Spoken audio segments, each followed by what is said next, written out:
Well, good morning. It's Thursday morning. It's time for our future focus. And in our next 7 times together, we're going to be answering life's most important question. Now, we have a lot of questions, but there is one question that is far and away the single most important question of all. And that is the question, who is Jesus? Every Easter, Life magazine and other magazines will have a cover story with a picture of Jesus and the words, who is Jesus? Now, they want to sell magazines, but they understand that it's a very important question in the minds of people. For some, it's just a curiosity, and then there are those who are truly seeking the answer. Well, over the next 7 times that we spend together, we're going to answer that question. Actually, we're not going to answer it, but Jesus is going to answer it. Because 7 times in the Gospel of John, Jesus answers the question, who am I? In what are called the 7 I am statements of Jesus. They're only found in the Gospel of John. That's interesting and a story for another day. But we're going to go through the Gospel of John and look at each one of these I am statements to try to understand who Jesus really is in his own words. Now, here's the first one we're going to look at this morning from John chapter 6, where Jesus says, I am the bread of life. Now, I love bread. I just came from the kitchen where I had a breakfast bagel before shooting this video. I love bread in every form. I love bagels. I love bread from a loaf. I love cinnamon rolls. I love bread. And it turns out that I'm not alone, that the love of bread is universal. And that's why bread is called the staff of life. You've heard that expression probably, that bread is the staff of life. And that expression actually comes from the Bible.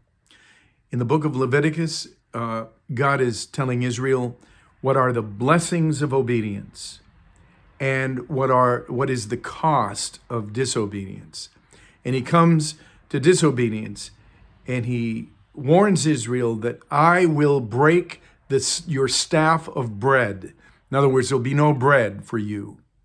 And a staff, of course, is a long rod that you lean on, that you walk with. It's a support.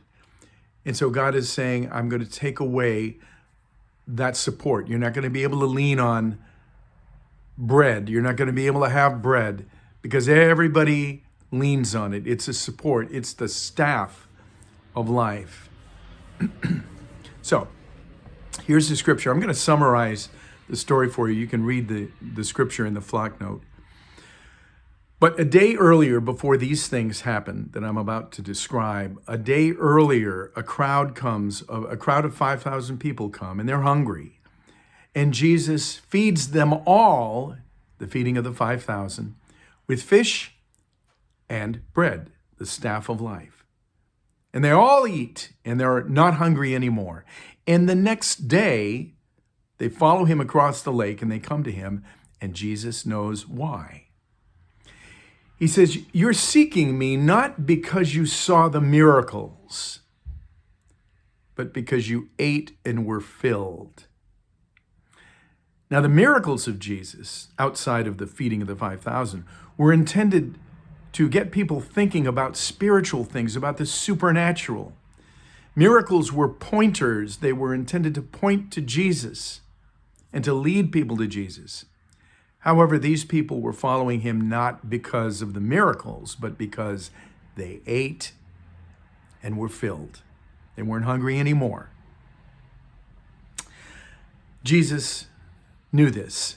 And so he uses this opportunity to say something to them. He says, look, I am the bread of life. He who comes after me will never hunger.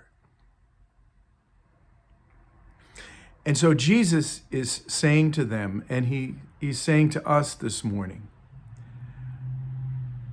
that he is our staff of life.